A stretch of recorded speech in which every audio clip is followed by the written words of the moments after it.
오늘은 사도행전 5장 1절부터 16절까지 나누도록 하겠습니다. 하나님께서 사도들을 통해서 예수 그리스도 이름으로 이적, 표적을 보여주셨거든요. 특별히 이제 이 앞장에서는 그 안진뱅이가 날 때부터 안진뱅이였던 사람이 일어나는 일, 그래서 일어나서 걷고 뛰는 그런 일이 벌어졌기 때문에 그 일로 인해서 하나님께서 많은 사람들을 이제 돌아오게 믿는 사람이 될 수 있게끔 역사해 주셨다는, 성령 충만한 교회에게 하나님께서 선물을, 은혜를 주신 그런 장면이 나오거든요. 그리고 사도행전 이제 4장 뒷부분에 보면은 그 교회가, 예루살렘 교회가 자기 물건을 자기 것이라고 하지 않고 상통, 물건을 이제 상통하는 그런 게 나오거든요. 그리고 끝날 때 보면은 구브루 출신 바나바라고 하는 사람이 밭을 팔아서 이제 사도들 앞에 내놓았다라고 하는 장면이 나오거든요. 그리고 이어지는 5장에는 이제 오늘 말씀입니다. 아나리아라고 하는 사람이 그의 아내 삽비라와 더불어 소유를 팔아 그 값에서 얼마를 감춤해 그 아내도 알더라. 얼마만 가져다가 사도들 앞에 발 앞에 두니. 그러니까 바나바가 그렇게 했던 것처럼 그 당시에 많은 사람들이 자기의 재산을 이렇게 교회를 위해서, 가난한 성도를 위해서 이제 갖다 놨던 것 같아요. 그러니까 자기 물건을 자기 것이라고 주장하지 않는, 어떻게 보면은 가장 이상적인 교회의 모습, 그런 것이 이제 나타났다고 볼 수 있는데, 여기 나와 있는 아나니아라고 하는 사람, 그의 아내 삽비라라고 하는 사람도 그 바나바가 했던 것처럼 물건을, 이제 여기 보면 밭이라고 그랬는데 땅을 팔아가지고, 땅이라고 그랬죠. 땅을 팔아서 그 사도 앞에 놓은 거예요. 그런데 이제 문제가 그 값에서 얼마를 감췄다고 돼 있어요. 만약에 이제 100원에 팔았으면은 100원을 다 내놓을 수도 있고, 저는 100원에 팔았는데 10원만 내놓습니다. 50원만 내놓습니다. 안 내놓습니다. 해도 아무리 상관이 없는 거예요. 그런데 이제 무슨 문제가 생긴 거냐면은 나는 100원에 팔았는데 사실은 200원에 팔았는데 100원에 팔았습니다 하고 100원을 내놓은, 속인 거에, 거짓말을 한 거에 문제가 있는 거거든요. 이건 사유재산이기 때문에 내놓는 그 양이나 비율 또는 뭐 전혀 내놓지 않는다고 해서 문제가 생기는 건 아니었거든요. 그래서 이제 발 앞에 두니 베드로가 이르되 아나니아야 어찌하여 사탄이 내 마음에 가득하여 내가 성령을 속이고 땅값 얼마를 감추었느냐. 처음에는 소유를 팔았다고 돼 있고 여기를 보면은 땅을 팔았다라고 이제 우리가 알 수 있어요. 그러니까 이 문제가 심각한 문제였던 거예요. 뭐냐면은 그 에덴 동산은 죄가 없는 곳이었잖아요. 그런데 그곳에 죄가 들어오게 된 계기가 뭐냐면은 사탄이 그곳에서 역사한 거예요. 그것처럼 초대교회는 지금 전무후무한 그런 아름다운 교회의 모습을 보이는 거거든요. 그런데 그렇게 아름다운 초대교회를 사탄이 그냥 둘 리가 없잖아요. 그래서 사탄은 거짓의 아비잖아요.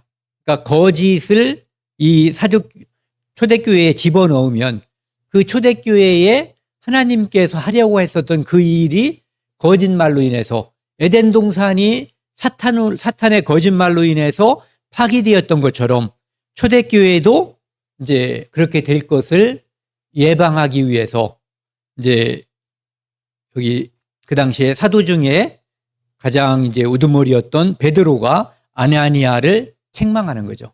그 책망의 내용은 성령을 속였다라고 하는 거예요. 처음에 에덴 동산에서도 에덴 동산을 파괴한 것은 사탄이 거짓말을 통해서 사람들에게 유혹을 한 거거든요. 첫 시험, 첫 유혹은 하나님이 유혹에 어떤 것을 덫을 놓은 게 아니거든요. 사단이 덫을 놓은 거예요. 마귀가 덫을 놓은 거죠. 그런데 그 덫에 사람이, 처음에 아내인 하와가, 그 다음에 그 남편이 먹고 인류 전체가 죄인이 되는 사단의 유혹에 빠지는 계기가 이제 됐던 거죠. 하나님은 먹는 날에는 반드시 죽으리라고 말씀하셨고, 사단은 결코 죽지 않는다라고 이야기했죠. 근데 사단이 이제 그 하와를 유혹할 때 하나님이 참으로라는 표현을 쓰고 있어요. 참으로. 참으로라고 하는 것은 혹시 거짓말하냐? 하나님이 너희를 속인 것 아니야라고 하는 것을 전제하고 있는 단어라고 볼 수가 있어요. 너희에게, 또 너희에게, 하와에겐 말한 적이 없죠. 누구에게 말했냐면은 아담에게. 하와가 만들어지기 전에 아담에게 말씀하신 거예요. 동산 모든 나무에, 동산 중앙에 있는 나무를 보여주시고, 선악을 알게 나무의 열매는 먹지 말라. 먹는 날에는 반드시 죽는다라고. 그러니까 모든 나무가, 그러니까 여러 가지 젖을 놓은 거예요. 하나님이 말씀하신 건 맞지만 참으로 너희에게 모든 나무의 열매를 먹지 말라 하시더냐라고 해서 그의 마음을 흐트러뜨린 거죠. 그리고 나중에는 이제 결코 죽지 아니하리라고 이야기하고 있죠. 그렇게 결코 죽지 않는다라고 사단이 말할 때는 하와가 하나님의 말씀을 정확히 알지 못하기 때문에 그 말을 자신 있게 말할 수가 있었던 거예요. 사람이 보면은 지금 내가 하고 있는 거짓말에 빨려들고 있는지 아닌지를 알 수가 있거든요. 그런데 사단은 정말 우수한 뇌를 가지고 있는 그런 존재잖아요. 그러니까 사람 하와를 유혹하는 것 정도는 그다지 어려운 것이 아니죠. 더군다나 그가 하나님 말씀을 정확히 알고 있었다면, 정확히 하나님께서 말씀하신 대로 동산 중앙에 있는 나무의 실과는 먹지 마, 열매는 먹지 말라. 반드시 먹는 날엔 죽으리라. 이렇게 대답했다면 예수님께서 40일 금식하신 후에 사단이 왔잖아요. 유혹하러. 그때 예수님께서 말씀으로 정확하게 사단의 유혹을 물리치셨거든요. 그러니까 사단이 물러갔다라고 되어 있거든요. 그러니까 에덴 동산에서도 그런 일이 있을 수도 있었던 거예요. 어떤 일? 사단에게 유혹당하지 않고 물리칠 수 있는 일이. 그런데 하나님의 말씀, 그것을 정확하게 몰랐기 때문에, 또는 그 마음속에 거짓이 들어갈 만한 공간이 있었기 때문에 그 마음이 흔들렸을 가능성이 있었던 거죠. 그러니까 그 다음부터는 그것을 보니까 먹고 싶은 마음, 그것이 생기고 결국은 먹게 된 거죠. 이 유다라고 하는 사람을 한번 생각해 보면은요, 유다는 12대자 중에서 아마도 똑똑하거나 셈이 밝거나 그런 다른 사람들보다 더 영리한 사람이었을 가능성이 있어요. 왜냐하면 재정을 맡겼거든요. 그것도 예수님께서 자기들끼리 회의해서 맡겼는지 모르죠. 어쨌든 맡긴 거예요. 그 일을 잘 했을 거예요. 그런데 요한복음 12장 6절에 보면은 그는 도둑이다라고 돼 있어요. 그러니까 돈꾀에 넣는 것을 훔쳐가는, 그러니까 유다가 정말 나쁜 경우에 마귀가 사용했잖아요. 그런데 그때 처음에는 그 마음속에 물질적인 욕심이 나중에는 영적인 타락으로 이어진 거예요. 그래서 도둑이었는데 사단은 영리할 거 아니에요. 그러니까 12제자 중에 누구를 선택할까? 누구를 유혹해서 예수를 죽이게 하는데 도움을 받을까? 쭉 훑어보니까 이를테면 베드로, 얘는 성격은 급하고 그렇지만은 우직한 성격이야. 그래서 잘 안 넘어가. 그런데 유다는 이미 돈을 훔치고 있어. 그러니까 그에게 돈을 준다라고 하면, 은 30을 준다라고 하면 팔아먹을 수도 있을 거라는 것을 사탄이 그 마음을 간파하고 있을 수가 있는 거죠. 그래서 12 중에 하나인 가로덱에 이제 사단이 들어갔다고 돼 있어요.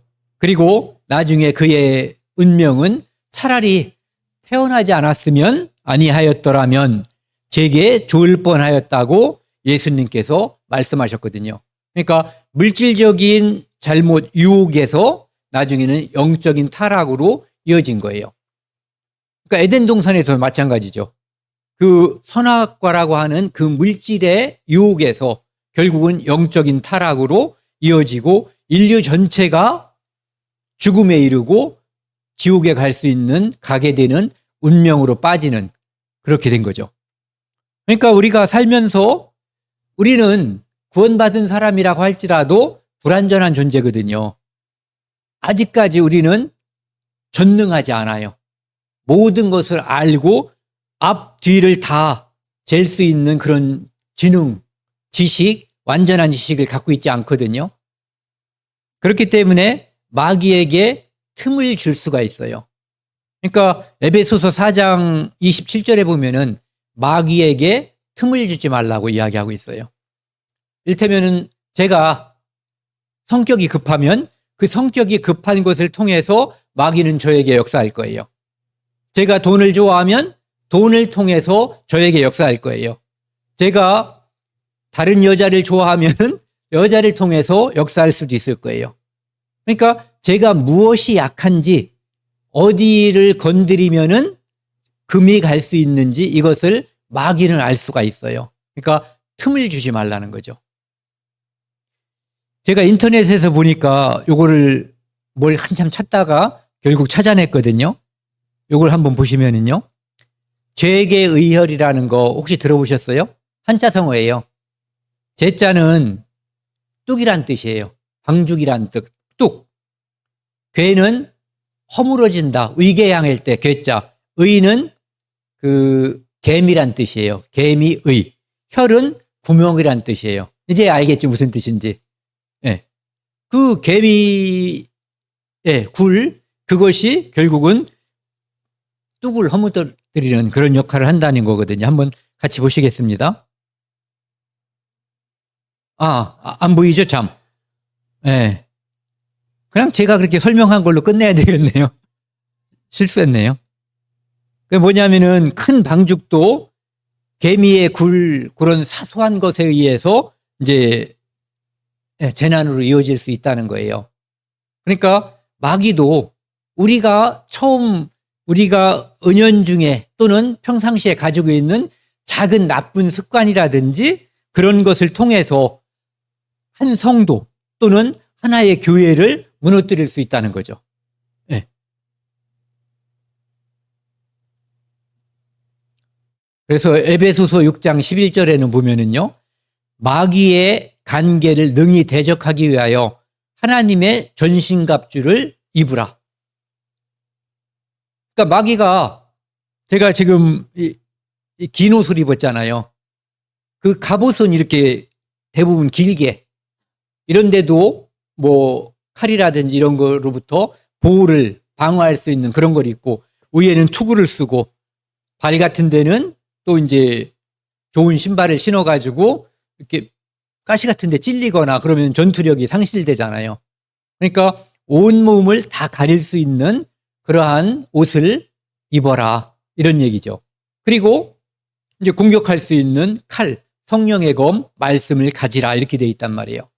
그러니까 그것이 되어 있지 않으면 에덴 동산에서 하와가, 그 다음에 아담이 실패한 것처럼 우리가 전신갑주를 입지 않으면, 말씀으로 정확하게 나를 무장하지 않으면 언제 어떻게 내가 무너질지 모르는 거죠.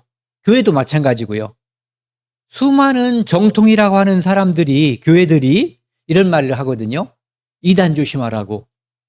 이단을 조심할 게 아니라, 조심하라고 말할 것이 아니라, 이단이 와서 유혹을 해도 그 사람이 올바로 구원을 받고 말씀으로 무장이 되어 있다면 이단을 무서워할 게 아니라 이단을 물리치고 그가 구원을 받을 수 있는 기회를 제공할런지도 모르는 거예요.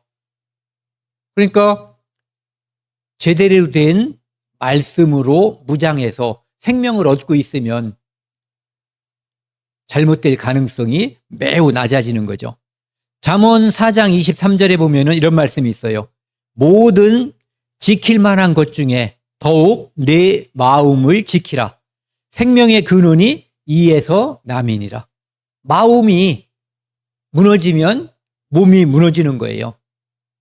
그래서 우리는 이 육체를 굉장히 중요하게 여기거든요. 육체를 위해서 저녁도 밥도 먹고 또 내일 아침도 먹을 계획이 있고 또 아프면은 병원도 가고. 그런데 실제적으로 우리 마음을 지키는 것은 내 의지거든요. 그런데 의지보다 더 중요한 것은 하나님 말씀이에요. 내가 아무리 의지가 있어도 말씀에 무지하면 내 마음, 내 영혼을 지킬 수가 없어요. 아무에게도 농락당하지 않으려고 어떤 사람하고도 대화를 하지 않으면 구원받을 수 있는 기회가 없어지는 거고, 아무것도 모르는 상태에서 아무하고나 대화를 하다 보면은 내 영혼을 잃어버릴 수도 있는 거예요. 그래서 내 마음을 지키는 일, 이것이 중요하다는 거죠.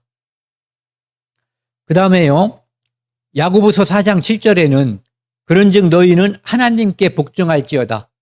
마귀를 대적하라. 그리하면 너희를 피하리라. 마귀를 대적하라고 하는데 마귀가 어떤 모습으로 나에게 올지 모르잖아요. 어떤 때 내가 마귀 짓을 하는 거예요. 나 스스로가 나에게 또는 교회에게 또는 가족에게. 그래서 마귀를 대적한다는 것은 마귀의 실체라는 게 없거든요. 그러면은 어떻게 마귀를 대적할 것인가? 이렇게 하나님께 순종, 복종하면 그게 마귀를 대적하는 거예요. 말씀에 순종하고 말씀에 따라서 살려고 하는 우리가 의지가 있고 실제로 따라갈 때 그때 마귀를 대적할 수 있는 거거든요. 마귀가 그 사람을 피해서 가는 거죠. 6월절처럼 피가 없는 집은 죽음의 천사가 장자를 죽였지만 피가 준비되어 있었던 그 이스라엘 집에는 죽음의 천사, 사자가 넘고 넘어갔잖아요. 그러니까 순종하는 자에게는 마귀가 대적할 수 없는 거예요. 그러니까 우리는 대적할 수가 있는 거고 마귀는 피해갈 수밖에 없는 거죠. 그 다음에 이 여호수아 24장에 보면은 여호수아가 이제 죽기 전에 이스라엘 민족에게 어떤 결의, 이것을 이야기하거든요. 나는 여호와만 섬기겠다. 너희는 어떻게 할 것이냐라고 묻죠. 그러니까 여호수아는 여호수아 24장 14절에서 너희의 조상들이 강 저쪽과 애굽에서 섬기던 신들을 치워버리고 여호와만 섬기라 이렇게 얘기해요. 그러면서 만일 여호와를 섬기는 것이 너희에게 좋지 않게 보이거든 너희 조상들이 강 저쪽에서 섬기던 신이든지 또는 너희를 거주하는 땅에 있는 아무리 족속의 신들이든지 너희가 섬길 자를 오늘 택하라 이렇게 이야기하죠. 그런데 여호수아가 이렇게 이야기해요. 오직 나와 내 집은 여호와를 섬기겠노라. 이게 바로 하나님께 복종하는 거예요. 그러면 마귀를 대적할 수 있는 거죠. 이것이 되지 않았기 때문에 여호수아가 죽고 나중에 사사시대로 넘어갔을 때 이스라엘 민족이 주변 나라들에게 계속해서 공격을 받고 핍박을 받게 된 거예요. 그 핍박은 그들이 하나님 대신에 다른 우상을 섬기고 하나님을 떠났기 때문에 하나님이 그들을 교육시킨 거죠. 하나님을 떠나는 것이 바로 너희들에게는 이런 고난이 온다라고 하는 것, 그리고 하나님 말씀에 순종하는 것이 축복이다라고 하는 것을 하나하나 보여주기 위해서 그때그때마다 다른 외부 민족을 통해서 그들을 점령하게 하고 핍박하게 하고 세금 걷게 하고 그들이 이제 간절히 하나님께 빌면 하나님은 그들을 다시 구원해주고 이 역사가 계속해서 반복됐던 거죠. 그것이 바로 마지막에 여호수아가 그 민족들에게 자기 동족들에게 했던 그 말씀, 즉 하나님 말씀에서 떠났기 때문에 있었던 일이에요. 요한복음 8장 44절에 보면은요, 그 유대인들, 그 누구죠?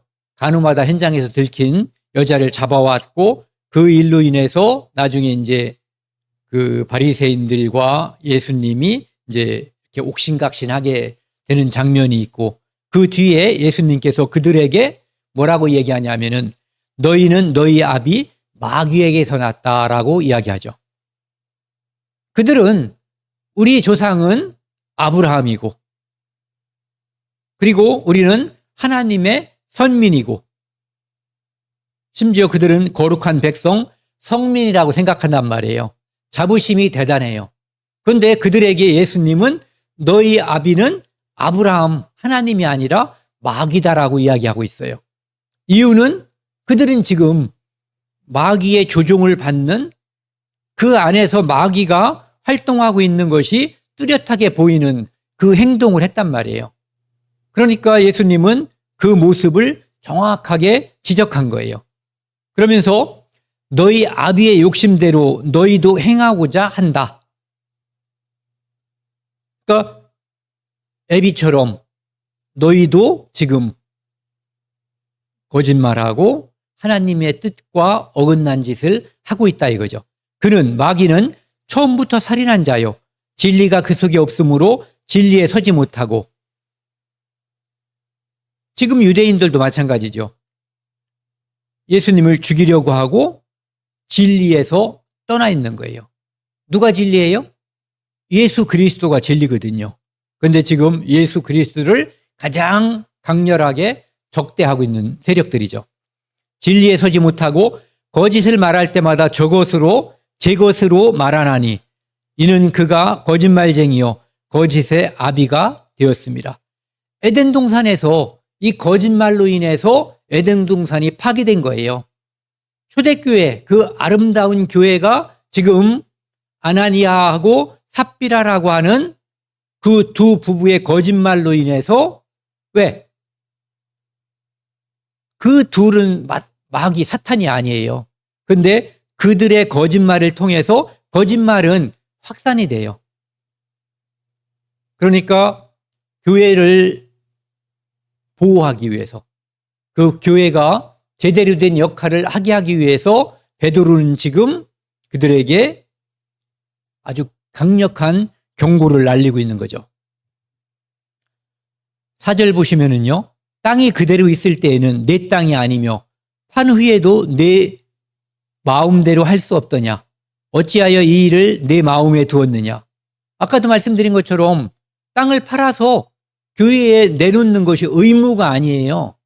마음에 내켜서 한 거예요. 해도 되고 안 해도 돼요. 그리고 내놓는 비율이나 금액도 땅의 주인인 자신이 결정하면 되는 거예요. 심지어는 내놓지 않았다고 해도 누군가가 탓하거나 할 수도 없는 거예요. 지금 그것을 말하는 게 아니거든요. 그런데 어찌하여 이 일을 거짓말하는 일, 교회를 속이는 일, 성령을 속이는 일, 그 일을 내 마음에 두었느냐. 사람에게 거짓말한 것이 아니요. 아까는 성령이라 그랬고 지금은 다시 하나님께로다 라고 이야기하죠. 그래서 아나니아가 이 말을 듣고 엎드려져 혼이 떠나니 이 일을 듣는 사람이 다 크게 두려워하니라. 혼이 떠나면 죽었다는 얘기예요. 젊은 사람들이 일어나 시신을 싸서 메고 나가 장사하니라. 죽었으니까 바로 이제 유대인들은 굴에다 집어넣잖아요. 우리처럼 매장하는 것이 아니라. 그러니까 뭐 배옷을 입혔을 거예요. 그 나사로도 보니까 그렇게 해서 이제 어디 이 집 조상들이 드러져 있는 굴 같은 데다가 이제 집어넣겠죠. 이 일은 그 당시에 초대교회에서 엄청난 사건이었을 거예요. 사람들이 한 번 베드로가 설교할 때 3,000명이 구원을 받고 또 그 후에 5,000명이 구원을 받는 어마어마한 성령의 역사가 있었단 말이에요. 그런데 그 와중에 이런 일이 벌어진 거예요. 사람들이 깜짝 놀라고 경각심이 최고조로 올라가는 그런 일이 있었을 거예요. 그러면은 이걸 한번 생각해 보자고요.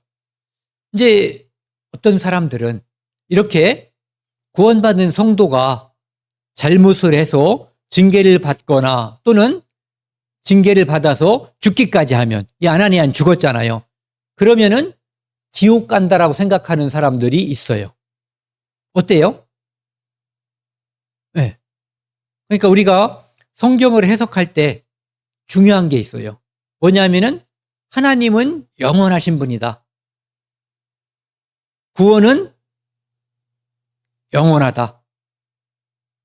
믿어진 사실이 진실이면 예수 그리스도의 십자가의 피가 내 죄를 영원히 용서했다라고 하는 사실이 믿어졌으면 그 사람이 징계를 받아서 죽든지 아니면 잘못을 해서 타락을 해도 그 구원이 취소가 돼야 안 돼요? 절대 취소가 되지 않는 거거든요. 그러니까 지난번에 우리 교회에도 나오셨던 어떤 분이 그러면은 사람들이 방만해진다는 거예요. 그 이야기는 나는 방만하지 않을 수 있고 다른 사람들은 다 용서했다니까 그러면은 죄에 쉽게 노출될 수 있을 것이다라고 이야기하는 거예요. 그런데 그것은 교만한 생각이에요. 누구나 다 죄에 노출될 수 있고 실수할 수 있고 잘못할 수 있어요. 실제로 잘못하고도 있어요. 그런데 말씀에 따라서 마귀를 대적하고 잘 살면 하나님은 그렇기 때문에 죄성이 아직 남아있기 때문에 우리에게 상급을 주는 거예요. 만약에 우리가 구원받는 순간에 모든 것이 완성됐다면 상급이라는 게 필요가 없죠. 모두 균등할 텐데요. 그렇죠? 네. 그런데 나를 쳐서 복종시키고 말씀대로 살아가는 그 헌신, 그거에 따라서 하나님은 상급을 주시는 거예요. 그러니까 죄성을 남겨놓은 이유 중에 하나는 상급이다. 고린도전서 5장에도 보면은 자기 아버지의 아내와 동침하는 사건이 있었다라고 이야기하고 있어요. 그래서 바울이 그 자를, 그렇게 타락한 그 사람을, 그런 자를 사탄에게 내어주었으니 교회를 보호하기 위해서 그를 그대로 둘 수가 없었던 거예요. 그래서 그는 육신은 멸했다고 되어 있거든요. 영은 주 예수의 날에 구원을 받게 하려 함이라. 그러니까 아나니아도 성도였다면 비록 그가 징계를 받아서 죽었지만, 삽비라도 잠시 후에 나오지만 징계를 받아서 죽었지만 그 영이 이렇게 주 예수의 날에 구원을 받게, 예수님이 공중에 재림하실 때 그때 그들은 부활할 거예요. 그리고 고린도전서 5장 5절에 나와 있는 이 사람도 그때 부활하게 될 거예요. 그러니까 사람의 실수와 고의적인 잘못으로 인해서 징계를 받았다고 해도 구원 자체가 취소되는 것은 아니다. 그러니까 막사로도 되는 것이 아니라 은혜 때문에 우리는 이 땅에서 말씀에 순종하면서 살아가는 거예요. 3시간쯤 지나 이제 아나니아가 지금 무덤으로 들어갔어요.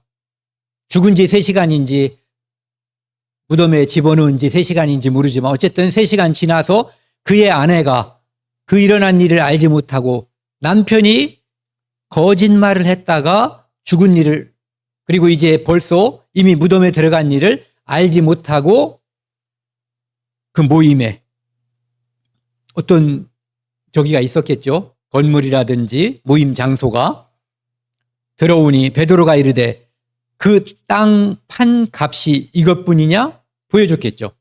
예를 들어 10,000원을 갖고 왔으면 이거 10,000원뿐이냐? 이렇게 물어본 거예요. 이제 제시한 거죠. 아나니아가 갖다 준 대로. 내게 말하라 하니 이르되 예 이것뿐이라 하더라. 그러니까 지금 말을 맞춘 거죠. 그렇죠? 네, 말을 맞춘 거예요. 거짓말 하기로. 그러니까 이것은 교회에서 성도의 돈을 삥 뜯는 이 사건이 아닌 거예요.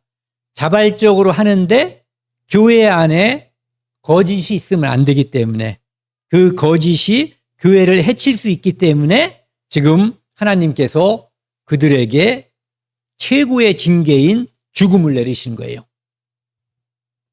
교회를 보호하기 위해서. 베드로가 이르되 너희가, 복수죠, 어찌 함께 꾀하여 공모하여 주의 영을 시험하려 하느냐. 하나님께서 베드로에게 알려주신 거예요. 예수님께서 베드로에게 알려주신 거죠. 교회가 그것을 통해서 속아버리면 그런 일이 만연하게 되고 교회는 사랑이 식고 거짓이 난무한 집단이 될 수가 있기 때문에요. 보라, 네 남편을 장사하고 오는 사람들의 발이 문 앞에 이르렀으니 또 너를 매어 내가리라 하니. 너도 곧 죽을 거야 한 거죠. 곧 그가 베드로의 발 앞에 엎드러져 역시 혼이 떠나는지라, 죽었는지라. 젊은 사람들이 들어와 죽은 것을 보고 메어다가 그 남편 곁에 장사하니. 그들은 죽어서도 하나가 됐어요. 하나 장사하니 온 교회와 이 일을 듣는 사람들이 다 크게 두려워하니라. 하나님은 사랑의 하나님이에요. 얼만큼 사랑의 하나님이에요? 독생자를 우리 같은 죄인을 위해서 주실 만큼 사랑의 하나님이에요. 그리고 이 땅에 태어난 수많은 사람들이 하나하나 한 명 한 명이 얼마나 많은 죄를 짓고 얼마나 많은 마음에 악한 마음을 품고 사는지 우리가 대강 짐작하잖아요. 그런데 그 모든 사람의 죄를 예수 그리스도의 피로 덮어주셨어요. 예수님은 제자들에게 70번씩 7번이라고 그랬나요? 7번씩 70번이라고 했나? 70번씩 7번이죠. 예.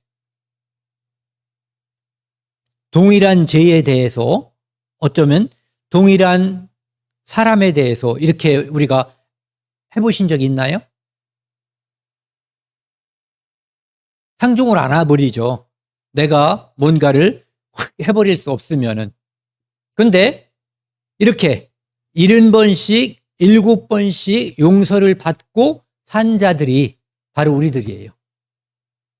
그 하나님의 사랑이 아니었으면 우리는 구원받기 전에 죽었겠죠. 용서 못 받았을 거예요. 구원받는 사람들이 있다고 해도 성시열은 빼고, 너 같은 악당, 너 같은 죄인은 빼고 십자가의 보혈이 효력을 발휘한다. 또 이걸 생각해 보자고요. 어머니, 엄마들의 사랑. 애가 70번만 똥 싸고 오줌 쌌을 때, 70번만 자다가 젖달라고 울 때, 이게 아니잖아요. 우리가 사람 구실을 하게 된 것은 엄마의 사랑이 끊임없이 발휘됐기 때문에 그렇거든요. 70번만 용서해주고 71번씩 71번째는 오줌 싸면은 막 때리고 안 갈아주고 그랬다면은 우리는 사랑 구실 못했을 거예요. 그 끝없는 사랑이 우리를 사람이 되게 한 거고 성장하게 한 거고 하나님의 끝없는 사랑이 우리를 구원받게 했다고 볼 수가 있는 거죠. 하나님은 모든 것을 다 아시는 분이잖아요. 전지전능하신 분. 시편 139편에 보면은요. 여호와여 주께서 나를 살펴보셨으므로 나를 아시나이다. 주께서 내가 앉고 서물 아시며 멀리서도 나의 생각을 밝게 아시오며 나의 모든 길과 내가 눕는 것을 살펴보셨으므로 나의 모든 행위를 익히 아시오니 여호와여 내 혀의 말을 알지 못하시는 것이 하나도 없으시니이다. 하나님은 우리를 다 아시는 거예요. 그러니까 아나니아가 그다음에 삽비라가 하나님을 자기처럼 한 거죠. 사람처럼 한 거예요. 우리가 속이면, 우리 둘이 입을 맞추면 모를 거다라고 교회를, 성령을, 하나님을 속이려고 했던 거예요. 돈의 문제가 아닌 거예요. 교회에 거짓말이 와서 에덴 동산의 거짓말로 인해서 파괴된 것을 이제 초대교회가 거짓말로 파괴되는 것을 막기 위한 거죠. 또한 우리가 특별히 이 아나니아와 삽비라 사건을 생각해 볼 때 첫 번째는 중요한 게 있어요. 뭐냐면은 그 초대교회 성도들이 성령의 감동을 받아서 성령이 충만해서 사랑이 충만했던 거예요. 그것이 그들이 물품을 통용했었던 첫 번째 이유예요. 그런가 하면은 이렇게 아나니아와 삽비라를 이제 징계라고 하는, 죽음이라고 하는 벌을 주면서까지 교회를 보호한 이유는 가장 중요한, 교회를 보호하기 위한 거예요. 또 한 가지 이유를 생각해 본다면 임박한 환란. 예수님께서 예루살렘 성이 둘러싸이면 성에 있는 자들은 밖으로 도망가고 안에 있는 자들은 들어오지 말라고 했어요. 왜냐하면은 그 당시에 안에 있어서 자기들의 그 물질이 이 성 안에 잔뜩 재산이, 부동산이 많이 있으면 그 포위를 뚫어줬을 때 도망가기가 쉽지 않죠. 내 모든 소망이 이 안에 있으니까. 그런데 모든 물품을 다 소비했다면 도망가는데 마음이 한결 부드러웠을 거예요. 몸도 물론 편했겠죠. 그런 측면을 한번 생각해 볼 수 있고요. 이걸 생각해 보자고요. 소돔 고모라가 심판받을 때 롯의 아내가 뒤를 돌아본 것은 설명은 없지만 물질적인 것 때문에 돌아봤을 가능성이 커요. 롯이 물질 때문에 그 삼촌인 아브라함과 갈라섰어요. 그리고 그의 아내가 뒤돌아봄으로써 소금기둥이 됐거든요. 그때는 AD 70년에 있었던 그 사건보다 정말 임박한 거거든요. 이제 막 유황불이 떨어지려고 할 때 천사들이 그들을 끌고 나가는 그런 상황이었던 거예요. 그 다음에 예루살렘, 좀 전에 말씀드린 것처럼 그들이 산으로 도망가고 나갈 거고 들어가지 말라고 했거든요. 그런데 그들의 소망이 금부치 같은 것이, 또는 그들의 모든 재산이 그 안에 있었다면 도망가기가, 생명을 구하기가 어려웠죠. 그 다음에 장차 우리는 재림하는 예수님을 맞게 될 거예요. 언젠지 모르지만은. 이 땅은 철로역정에 나와 있는 것처럼 장망성이에요. 장차 망할 성이거든요. 그곳에서 구원을 받는 길은 하나잖아요. 믿음이 있으면 자동으로 우리는 살아남는 거예요. 죽었으면 부활할 것이고 살아있다면 변화돼서 예수님과 마주칠 거예요.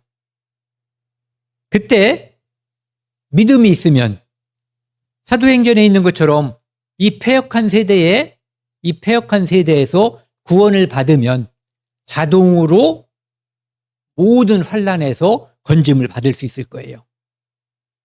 그러니까 임박한 환난에서 피하기 위해서는 아까 말씀드린 것처럼 초대교회에서는 그런 특단의 조치가 별도로 필요했을 가능성도 있다라고 하는 거죠. 그 다음에요, 12절, 13절입니다.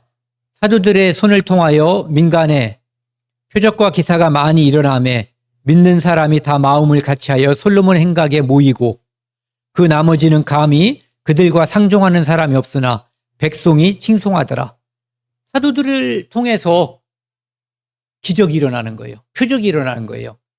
이것은 예수님께서 주신 표적이라고 하는 것이 이제 계속 발생하니까 사람들이 구원받는 사람들도 많이 모이고 그 다음에 그들을 통해서 병을 낫고 싶거나 구원받고 싶은 사람들이 엄청나게 모이는 거예요. 그런데 그런 일이 벌어졌을 때 두 가지 그룹이 생기는 거예요. 두 가지 집단이 생기는 거죠. 하나는 그것에 동의하고 구원을 받는 사람들. 그런데 그것을 끝까지 반대하고 그들을 경원시하는 사람들, 이 두 그룹이 생기는 거죠. 14절에서 16절 오늘 여기까지 하겠습니다. 믿고 나아오는 자가 더 많으니 남녀의 큰 무리더라. 아까도 말씀드린 것처럼 3,000명, 5,000명 이렇게 엄청나게 폭발적으로 구원받는 역사가 있었고 그 일이 지금 계속 이어지고 있는 거예요. 그러니까 그것을 아나니아와 삽비라 사건이 잘못했다가는 막을 수도 있었던 거예요. 그런데 그것을 회복시키기 위해서 특단의 징계가 하나님으로부터 있었던 거죠. 15절 심지어 병든 사람을 메고 거리에 나가 침대와 요위에 누이고 베드로가 지날 때에 혹 그의 그림자라도 누구에게 덮일까 바라고.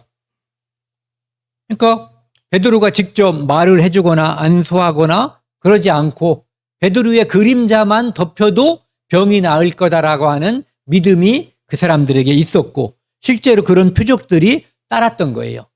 그 표적이 따랐던 이유는 결국은 복음을 전하기 위한 것이고 복음이라고 하는 것이 전파되는데 그 표적이 역할을 했었던 거죠.